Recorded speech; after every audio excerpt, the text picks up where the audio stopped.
Alright, quick video here to talk about how we're going to wire our motors up. You might have seen the other video already where we talked about the connector here at MR30.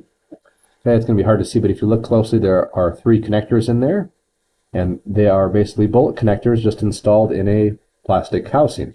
Okay. Now we don't have the other side of the MR30s to use for this class per se.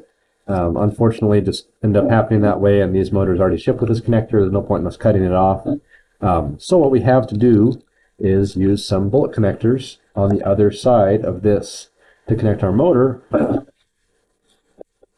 up to our ESC. So let's say we're going to go cover this for a second. Go. Let's say this motor is going on this corner over here, so the arm is going to go over there. All right. We have these 3 solder pads right here, and that's going to be for this motor. Okay. So I have a big spool of 18 gauge black wire, which is the same gauge we're using here already on the connector. Okay, what we're going to be doing is cutting pieces of wire to length, right? So don't just cut it like this, because you need the whole arm length in there and everything, right? So you can measure that out. So the arm's going to be here, the motor's going to be on the arm, motor's going to have the lead run back through the arm, like so, once we get everything installed, okay?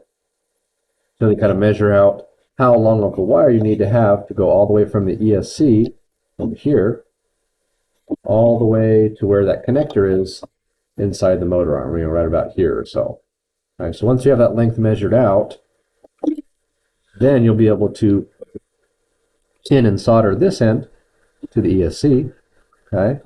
And the other end, you're going to use some bullet connectors, okay? Now I have both types here. Of course, on the MR30 from the motor, we have one gender. In this case, we have, we have the male pins.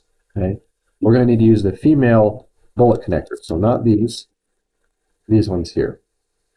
Okay. So on the end of your 18 gauge wire, you've attached to your ESC here. On the other end, wherever it is, you're going to tin that, tin your connector, and attach one of these to your wire. Okay, so here's the connector here. Remember, we practiced on these in class already. There's one end that's a little bit shallow, one end is much more deep. You're going to solder into the shallow end. Okay, so it's attached to the wire. We'll just say, for example, like so. Okay, we're going to heat shrink to cover up this bullet connector till the very end of the bullet connector. We don't want the bullet connectors touching each other when they're inside the motor arm or anything like that. So once you solder it, make sure to grab some heat shrink and heat shrink all the way up to the end of the bullet connector. We don't need any of the outside to be exposed. We're just contacting on the inside of the connector. Okay? You don't need to have, 3 inches of heat shrink way back here. You just need to start on the insulation a little bit, say 1/2 inch, and then cover up the bullet connector itself. Okay? Once you have that soldered up, you'll have a lead like this.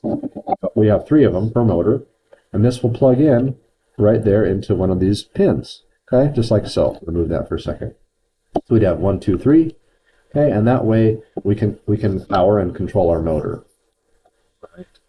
And that's it does make it easy to switch the motor leads if we need to change motor direction, although we might do that in software as well. Okay, but for the purposes of what we're doing, you can just run all 3 wires straight across. Okay,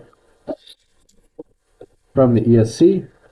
1, 2, 3 into the bullet connectors. 1, 2, 3. Plug them in just nice and flat in order. You don't have to mix anything up.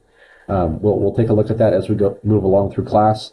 You'll be able to switch motor direction either way, but you can just run them straight for now. Make sure you measure it accurately to get the right distance to include the arm. Okay, don't measure it and cut and make it really small right here. That's not going to work because the motor is going to be way up here. All right. Hopefully that helps explain how we're doing the motor connectors. Again, you can use 2mm bullet connectors because that's the size these pins are inside the MR30 connector.